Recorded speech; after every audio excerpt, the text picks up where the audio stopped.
Neste vídeo faremos uma viagem através dos últimos momentos de Cristo na Terra, observando através de uma análise científica e mística as dores e sufrágios em seu divino corpo, partindo do jardim do Getsêmani até a sua morte no alto da cruz.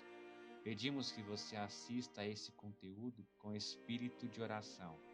Aproveite cada detalhe para servir de reflexão em suas orações futuras e que seja combustível para a nossa conversão.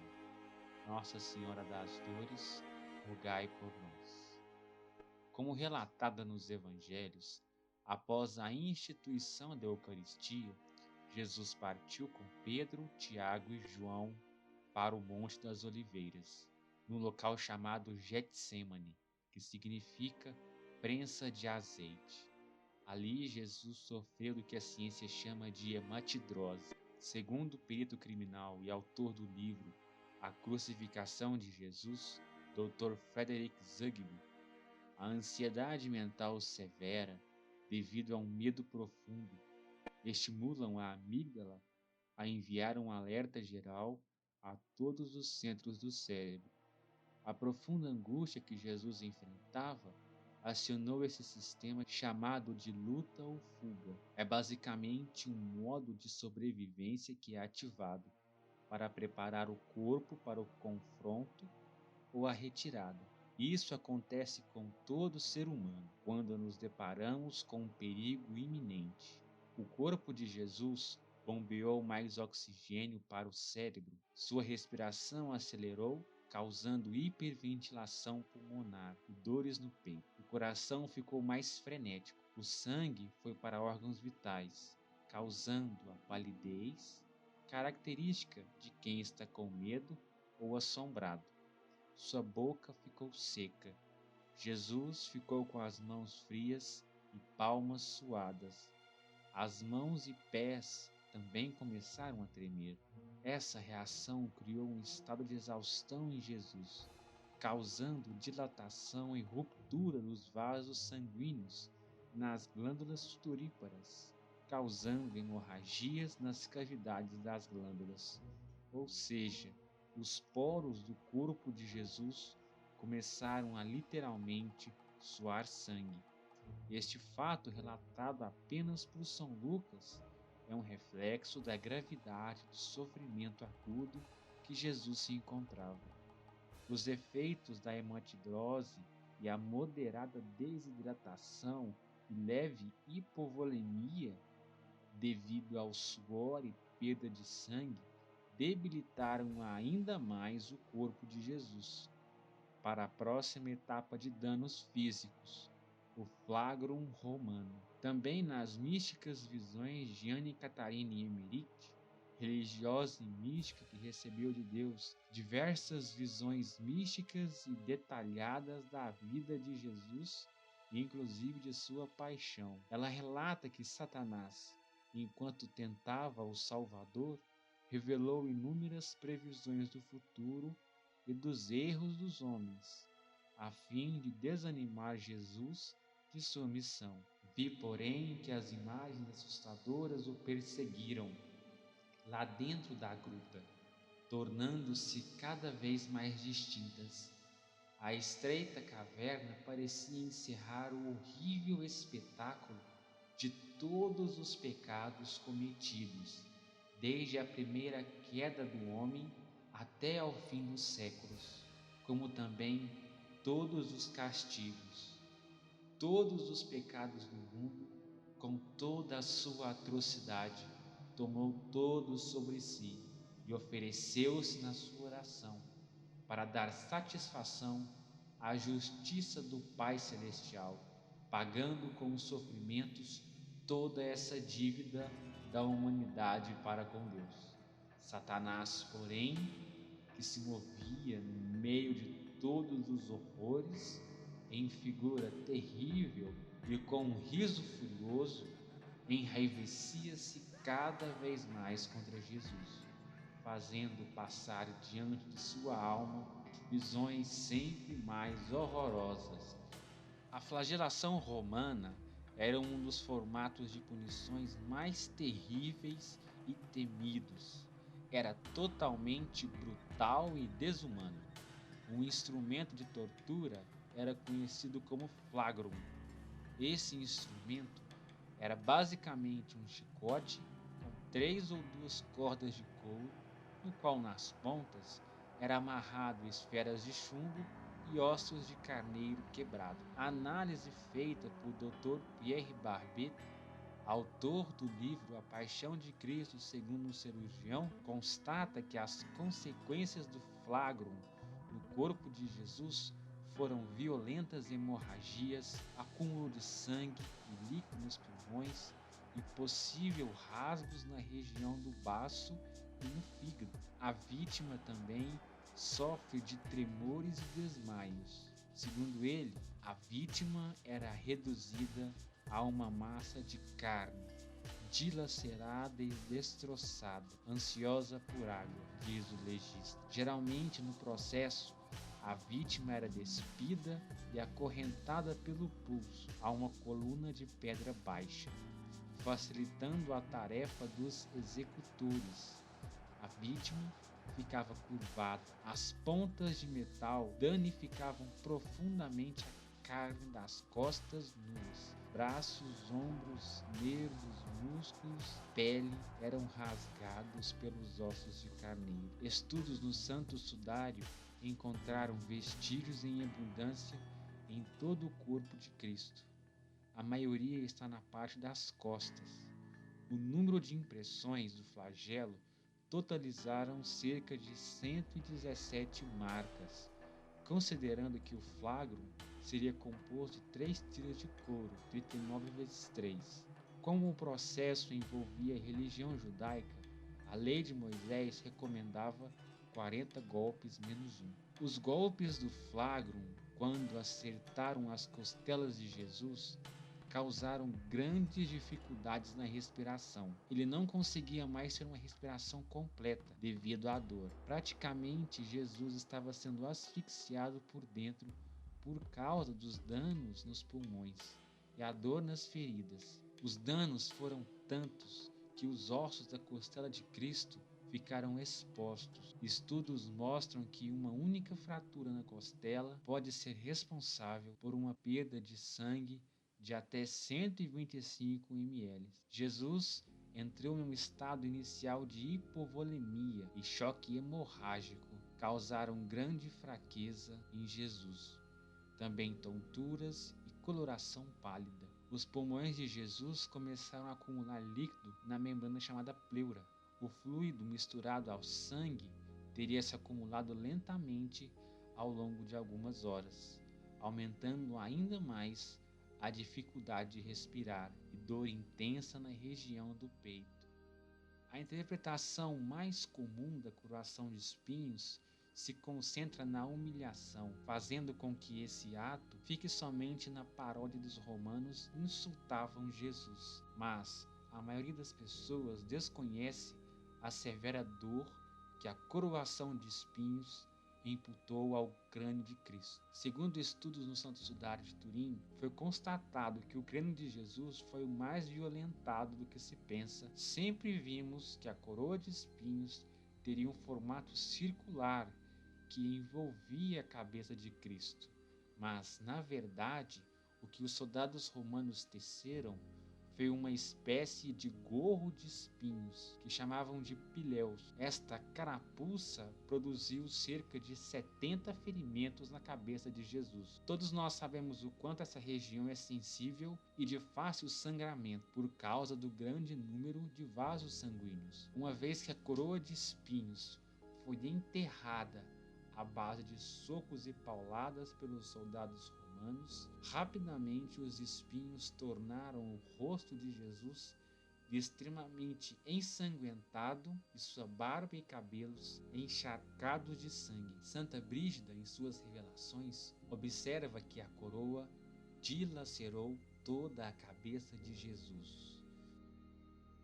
No livro vida, paixão e glorificação do Cordeiro de Ana Catarina Emmerich, ela em suas visões nos relata: depois lhe puseram uma coroa de espinhos na cabeça. Essa tinha 2 palmos de altura, era muito espessa e trançada com arte. Em cima tinha uma borda um pouco saliente. Puseram-lhe em redor da fronte como uma ligadura e ataram-lhe para trás com muita força, de modo que formavam uma coroa ou um chapéu.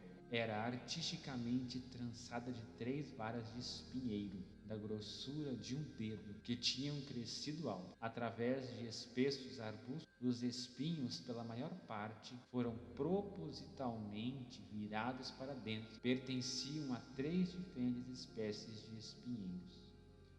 Os botânicos ficam entre 2 espécies de pinheiro: o Ramus liocidece, da família das ramináceas, e o Ziziphus spina Christi. O Dr. Michael Avery, professor de botânica na Universidade de Jerusalém, conta: são muito semelhantes em sua morfologia, causando certas divisões entre os especialistas. O Dr. Frederick Zugby, médico legista, afirma que os espinhos eram duros, espaçados e afiados, chegando a ter cerca de 15 centímetros. Poderiam ter sido trançados em forma de gorro, confirmando as revelações. Esta forma de trançar teria permitido que uma quantidade maior de espinhos perfurasse o topo, fronte, parte de trás e as laterais da cabeça de Jesus, causando maior tortura.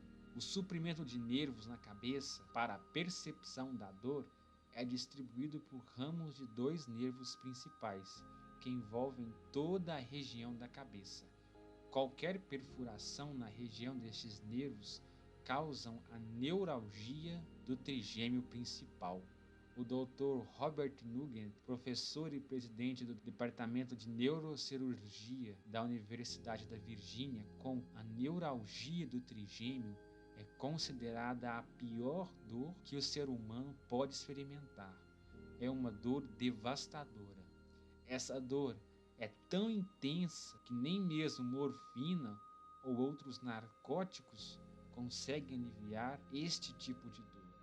Geralmente, no processo da crucificação, era destacados 5 soldados romanos, um exactor mortis e 4 soldados chamados quaternio. Eram especialistas na arte da crucificação. Quando Jesus chegou ao Calvário, ele já estava quase entorpecido com uma exaustão extrema, resultado do sofrimento mental e físico sofridos no jardim do Getsêmani, o açoitamento desumano no pretório e as dores lancinantes da coroação de espinhos. O sol do meio-dia naquela região desértica estava alto e intenso, e o suor derramado em abundância por todo o corpo de Jesus. O peso do patíbulo sobre seus ombros machucados, considerando a condição em que Jesus se encontrava, sofria também de intensa fraqueza, tontura e tremedeira, fazendo com que tropeçasse, calambeasse e caísse diversas vezes. Na Via Sacra, tradicionalmente iniciada por São Francisco, vivemos 3 etapas dedicadas a quedas de Jesus. Esta afirmação é incompatível com seu estado clínico. Quando consideramos a sua condição física, 3 é um número muito pequeno. Sem dúvidas, Jesus tropeçou inúmeras vezes. Era de responsabilidade do exactor mortis não permitir que a vítima morresse no caminho à sua crucificação. A gravidade do estado de Jesus foi percebida, tanto que delegou a Simão Cirineu, um transeunte, para ajudar Jesus a carregar o patíbulo.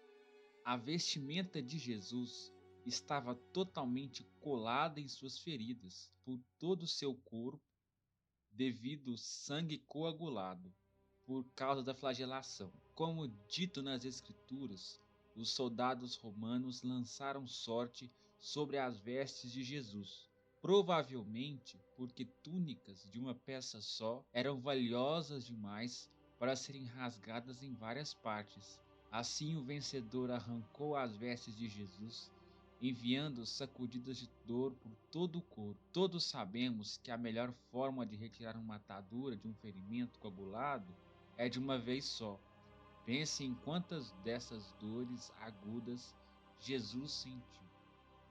A pior de todas as punições, a crucificação é, por assim dizer, uma evolução de uma outra forma de tortura também extremamente bárbara, o empalamento. A cruz foi adotada pelos romanos depois de conhecerem o procedimento dos cartaginenses. De forma geral, uma cruz é formada por duas peças distintas. A peça vertical é conhecida como stipes crucis, que significa tronco da árvore.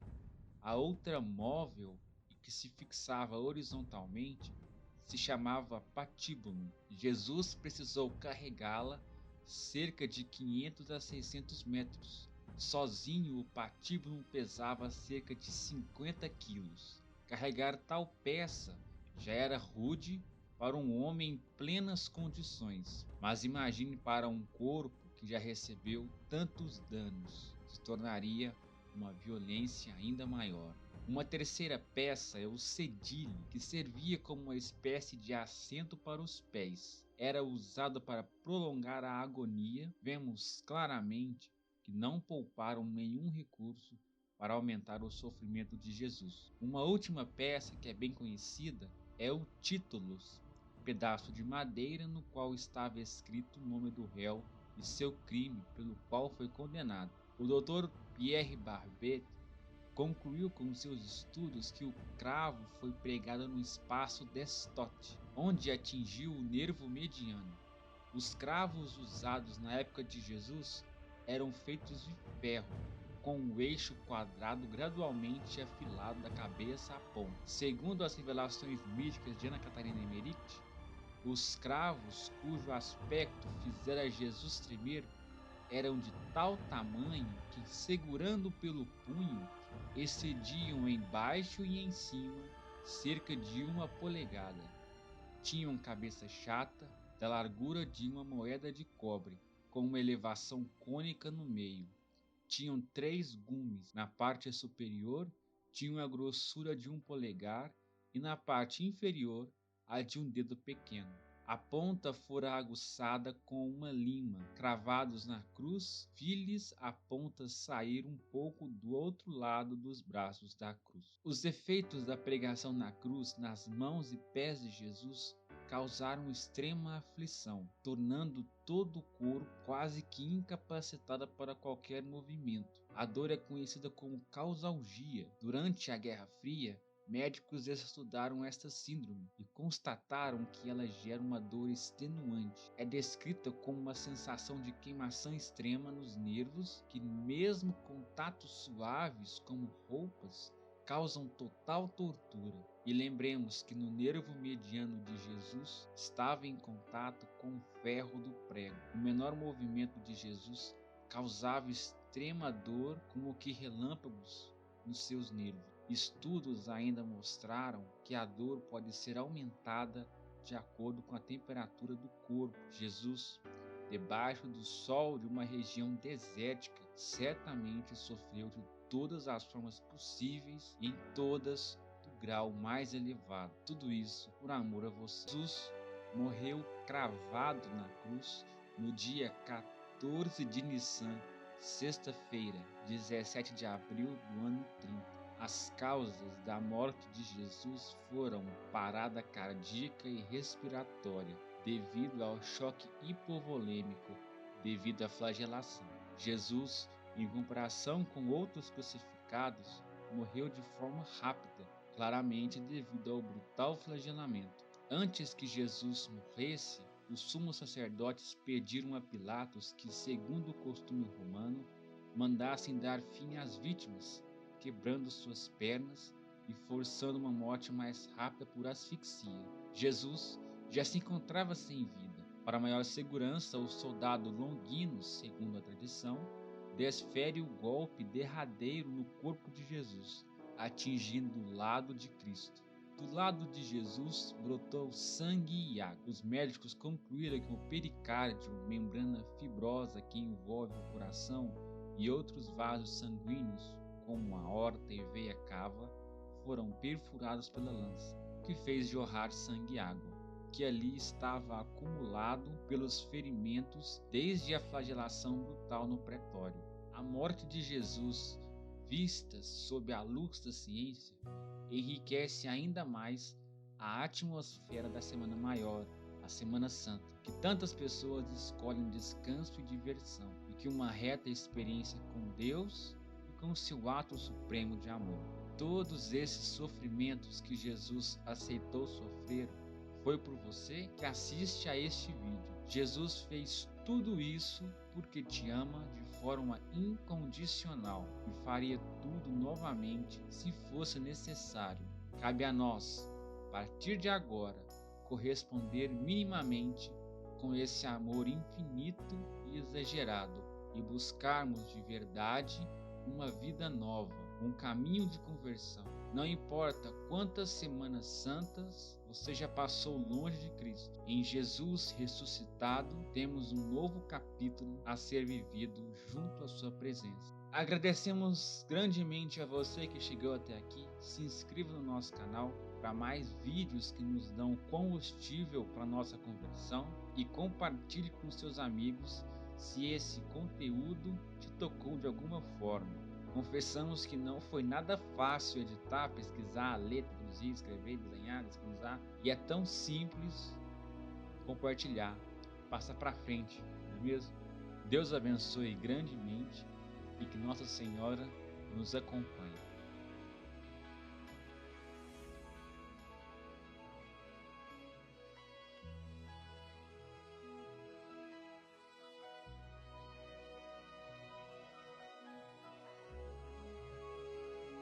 Foi na cruz que Ele me salvou do meu pecado, me libertou.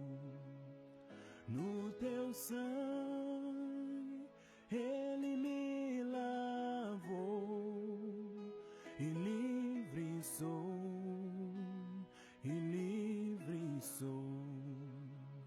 Foi na cruz que Ele me salvou do meu pecado, me libertou.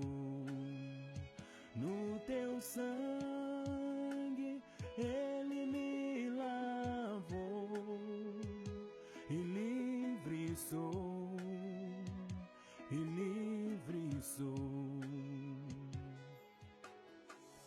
És santo, és adorado, os anjos cantam tua glória e eu adorarei a ti.